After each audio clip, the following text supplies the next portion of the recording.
नमस्कार दोस्तों, राधे राधे। कैसे हैं आप सब लोग। आज मैं क्वेश्चंस आपके लिए लेकर आई हूँ। बहुत ही इंपॉर्टेंट क्वेश्चंस है जो आपको जानना बहुत ज़रूरी है, बार बार पेपरों में आते हैं। तो प्लीज़ वीडियो को अंत तक देखें, चैनल को लाइक और सब्सक्राइब करना ना भूलें। निम्नलिखित में से किसमें विटामिन B12 नहीं पाया जाता है?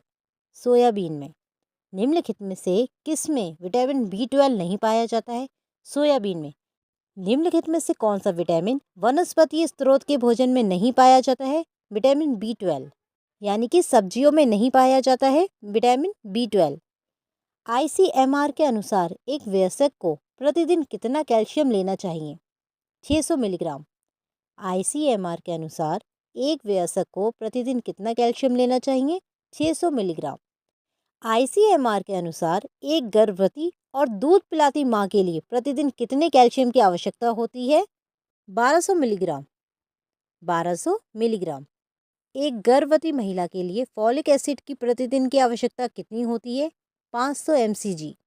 एक प्रेग्नेंट वुमेन को प्रतिदिन फॉलिक एसिड की कितनी आवश्यकता होती है? 500 mcg। एक सामान्य वयस्क के लिए विटामिन B12 की प्रतिदिन की आवश्यकता कितनी होती है? 1.0 mcg। 1.0 mcg। एक वयस्क को प्रतिदिन कितनी फॉलिक एसिड की आवश्यकता होती है? 200 mcg। एक वयस्क को प्रतिदिन फॉलिक एसिड की कितनी आवश्यकता होती है? 200 mcg।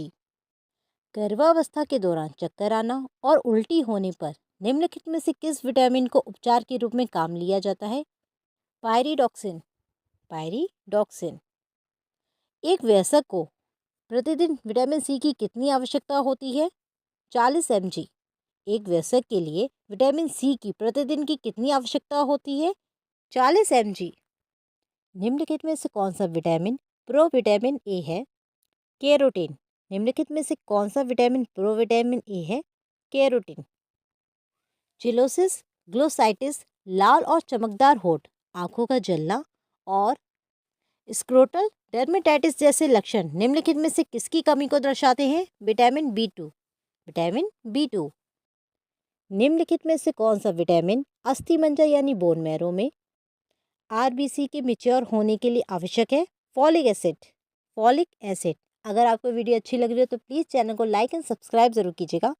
निम्नलिखित में से किस विटामिन की कमी से मेगेलोब्लास्टिक एनीमिया होता है? Folic acid. निम्नलिखित में से किस विटामिन की कमी से मेगेलोब्लास्टिक एनीमिया होता है? Folic acid. निम्नलिखित में से कौन सी बीमारी चावल खाने वालों की बीमारी मानी जाती है? बेरी। निम्नलिखित में से कौन सी बीमारी चावल खाने वालों की बीमारी मानी जाती है? बेरी। निम्नलिखित में से किसकी कमी से कॉर्साकॉफ, साइकोसिस और वर्निक्स एन्सेफेलोपैथी नामक बीमारियां हो जाती हैं? Vitamin B1, thymine. प्लीज़ अगर आपको वीडियो अच्छी लगे तो लाइक ज़रूर कीजिएगा। निम्नलिखित में से कौन सा विटामिन स्टेरॉयड हार्मोन की तरह कार्य करता है? Vitamin D। निम्नलिखित में से कौन सा विटामिन स्टेरॉयड हार्मोन की तरह कार्य करता है? Vitamin D। 1 साल की एज तक होने वाली 90% डेथ निम्नलिखित बर्थ वेट के साथ होती हैं।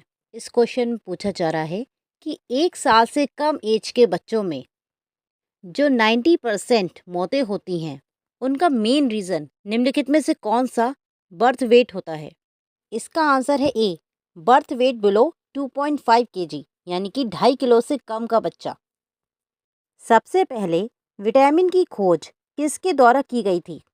सबसे पहले विटामिन की खोज किसके द्वारा की गई थी? इसका आंसर है बी, फंक।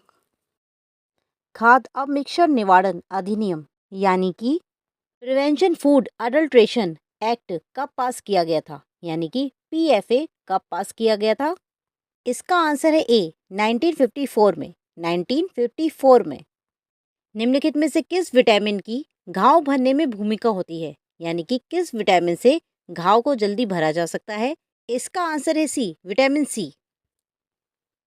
सीरम में कोलेस्ट्रॉल का स्तर किन कारकों पर निर्भर करता है? सीरम में कोलेस्ट्रॉल का लेवल किन कारकों पर निर्भर करता है? ए, कैलोरी लेना, बी, वसा ग्रहण करना, सी, वसा में उपस्थित अनिवार्य अमीनो एसिड, या फिर डी, उपयुक्त सभी। तो इसका आंसर होगा डी, उपयुक्त सभी। सीरम में कोलेस्ट्रॉल का लेवल इन सभी के कारणों से बढ़ता है। गरीब व्यक्ति का मांस किसे कहते हैं? एक गरीब व्यक्ति का मांस किसे कहा जाता है? इसका आंसर है सी, दालें। विटामिन ए का रिचेस्ट नेचुरल सोर्स क्या है? विटामिन ए का रिचेस्ट नेचुरल सोर्स क्या है? इसका आंसर है D, code liver oil. Vitamin A की कमी से क्या हो सकता है? विटामिन ए की कमी से कौन सी बीमारी होती है? इसका आंसर है बी, विटर्ड स्पॉट्स। विटर्ड स्पॉट्स, आंखों में सफ़ेद कलर के स्पॉट्स दिखाई देने लगते हैं। निम्नलिखित में से कौन सा भोज्य पदार्थ एनर्जी प्रदान नहीं करता? निम्नलिखित में से कौन सा भोज्य पदार्थ एनर्जी को प्रदान नहीं करता है? इसका answer B, green leafy vegetables, हरी पत्तेदार सब्जियां। जब एक व्यक्ति पूरी तरीके से शारीरिक व मानसिक विश्राम अवस्था में होता है, यानी कि पूरी तरीके से रेस्ट कर रहा होता है, तो इस अवस्था में उसकी मेटाबॉलिज्म को क्या कहा जाता है? इसका आंसर है A, basal metabolic rate. Basal metabolic rate. जब प्रोटीन को गर्म किया जाता है तो उसकी सारी प्रॉपर्टीज़ खत्म हो जाती हैं, इसे क्या कहते हैं? जब प्रोटीन को गर्म किया जाता है तो उसकी सारी प्रॉपर्टीज़ खत्म हो जाती हैं, तो उसे क्या कहा जाता है? इसका आंसर है ए, डीनेचुरेशन। डीनेचुरेशन। प्रोटीन का सबसे अधिक पाचन आहार नाल यानी कि एलिमेंट्री कैनाल के किस भाग में होता है? प्रोटीन का सबसे अधिक पाचन एलिमेंट्री कैनाल के किस भाग में होता है? इसका आंसर है डी, स्मॉल इंटेस्टाइन, छोटी आंत। निम्नलिखित में से कौन सा भोजन बॉडी बिल्डिंग फूड के रूप में जाना जाता है? A, eggs, B, meat and fish, C, soybean and other pulses, या फिर डी, उपयुक्त सभी। तो इसका आंसर होगा डी, उपयुक्त सभी। उपयुक्त सभी ही बॉडी बिल्डिंग फूड के रूप में जाने जाते हैं। निम्नलिखित में से इसी स्टैंडर्ड्स को कौन बनाता है? निम्नलिखित में से इसी स्टैंडर्ड्स को कौन बनाता है? इसी की फुल फॉर्म है इंडियन स्टैंडर्ड्स इंस्टीट्यूशन। इसका मुख्य कार्य यह सुनिश्चित करना था कि भारतीय बाजारों में बिकने वाली वस्तुएं अच्छी व सुरक्षित हों। अब ये कार्य BIS करता है। तो इसी स्टैंडर्ड्स को कौन बनाता है? ए, सरकार, बी, कारखाना, सी, ग्राहक, या फिर डी, उपयुक्त सभी। तो इसका आंसर होगा डी, उपयुक्त सभी। गर्भावस्था के दौरान कैल्शियम की दैनिक आवश्यकता कितनी होती है? प्रेगनेंसी के दौरान कैल्शियम की कितनी आवश्यकता होती है? इसका आंसर है ए, 1000 mg। 1000 mg। निम्नलिखित में से कौन सा कार्य करने से एक अडल्ट में, एक जवान व्यक्ति में 1 घंटे में सबसे अधिक ऊर्जा खर्च होती है? निम्नलिखित में से कौन सा कार्य करने में एक जवान व्यक्ति में 1 घंटे में सबसे ज़्यादा ऊर्जा खर्च होती है?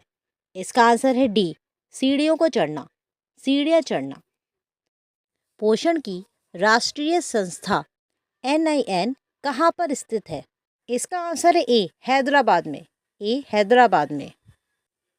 ICDS प्रोग्राम में कितने दिन का पूरक आहार 0 से 6 साल के बच्चों, गर्भवती और लैक्टिंग माताओं को दिया जाता है? इसका आंसर है 1 साल में 300 दिन। 1 साल में 300 दिन। ICDS प्रोग्राम में कम से कम 1 साल में 300 दिन का पूरक आहार बच्चों, लैक्टिंग माताओं और गर्भवती महिलाओं को दिया जाता है। लैक्टोज किससे बनता है? लैक्टोज किससे बनता है? इसका आंसर है ए, ग्लूकोज व ग्लैक्टोज। ग्लूकोज व ग्लैक्टोज से बनता है। एक नर्स को विटामिन B12 की कमी को पूरा करने के लिए कौन से भोजन लेने की सलाह देनी चाहिए? एक नर्स को विटामिन B12 की कमी को पूरा करने के लिए कौन सी सलाह देनी चाहिए? इसका आंसर है ए, डेयरी उत्पाद। ए, डेयरी उत्पाद। एक ओबीस पर्सन की BMI 35 है, वह क्या है? एक मोटे व्यक्ति का BMI 35 है, वह किस ग्रेड में आता है? इसका आंसर है डी, सेकंड ग्रेड ओबिसिटी में। सेकंड ग्रेड ओबिसिटी में। आशा करती हूँ जो मैंने आज आपको क्वेश्चंस बताए आपके काम आएंगे, आने वाले पेपरों के लिए यूजफुल साबित होंगे। तो प्लीज़ वीडियो को लाइक, शेयर, सब्सक्राइब करना ना भूलें। Thank you.